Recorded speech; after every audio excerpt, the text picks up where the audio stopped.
السلام عليكم.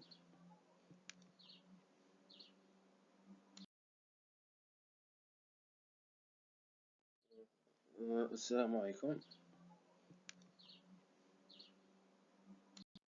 Notre communication est intitulée préparation de nanocatalyseurs à base d'oxyde par pulvérisation supercritique, application dans l'isomérisation du cycle hexane. Donc ce travail est présenté par moi-même, M. Ahmed Azizi, donc étudié par M. Bnissou Khalidi, Fouad Krika et Ali Boussenna.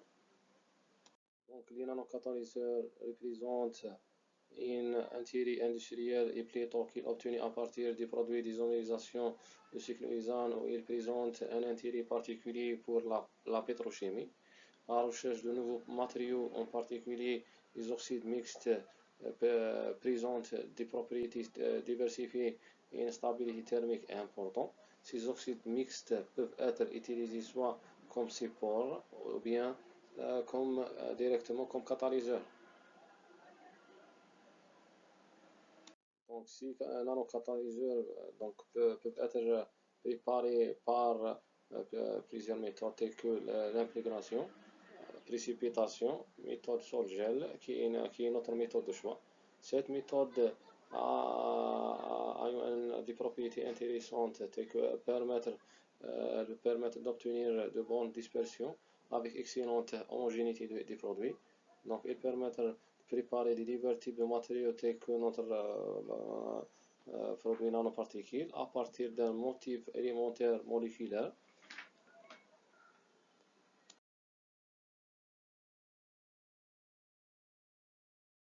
Donc, si nanocatalyseur affecté par plusieurs paramètres, tels que la nature des réactifs utilisés, l'ajout de réactifs structurants, donc des quelques paramètres intensifs, extensifs, tels que le pH, température, fraction molaire et le rapport surface sur le volume. Ces paramètres doivent être optimisés. Donc, les trois nanocatalyseurs préparés dans notre travail sont sont MSI O2 TiO2 avec MSI le molybdène cobalt et mixte et le mixte le MO3COO et donc pour un X un taux de infractionnel de 0,05 10 et 20. Donc, ces trois catalyseurs sont préparés en présence des sels précurseurs. Dans notre partie pratique, donc, la préparation des nanocatalyseurs a été effectuée en 6 étapes. Préparation du sol par la méthode de sol gel, l'évaporation spontanée, activation, lavage, séchage et calcination. On montre les deux figures en face. 1 et 2. Donc, il présente les principes de procédé sur gel et l'étape de pulvérisation spontanée de son. Donc, notre résultat a été résumé en 5 points. Donc, la stabilité de solution comportée dans le catalyseur par zétamètre, l'analyse par spectroscopie infrarouge, analyse de morphologie par mètre, la détermination de la surface spécifique et l'acidité de ces trois catalyseurs. Donc, le potentiel zeta des solutions colloïdales préparées montre des valeurs nettement supérieures à la valeur epsilon égale 30 mV de stabilité de ce dernier. Et ceci donnera au préparateur le temps nécessaire pour la synthèse des différentes poudres nanostructurées.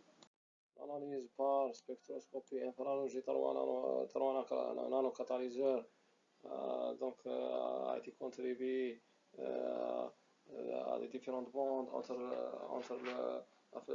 la fréquence 3700 et 360 cm-1, qui contribue aux différentes fonctions comme le OH, molécule d'eau, la liaison, le gaz CiO, donc etc. comme présenté dans la figure 6 et le tableau 1. la microscope électronique de transmission a permis de montrer l'état amorphe et cristalline de ces catalyseurs nanostructurés de dimensions comprises entre 20 et 100 nanomètres.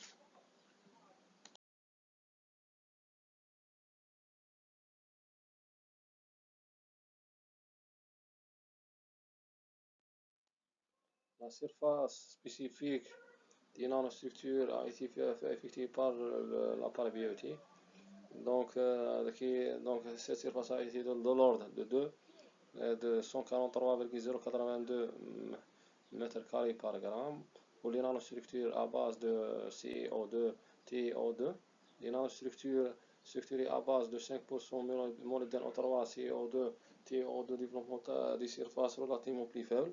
Ces constatations sont pratiquement les mêmes pour les surfaces spécifiques des micropores et surfaces externes de catalyseurs.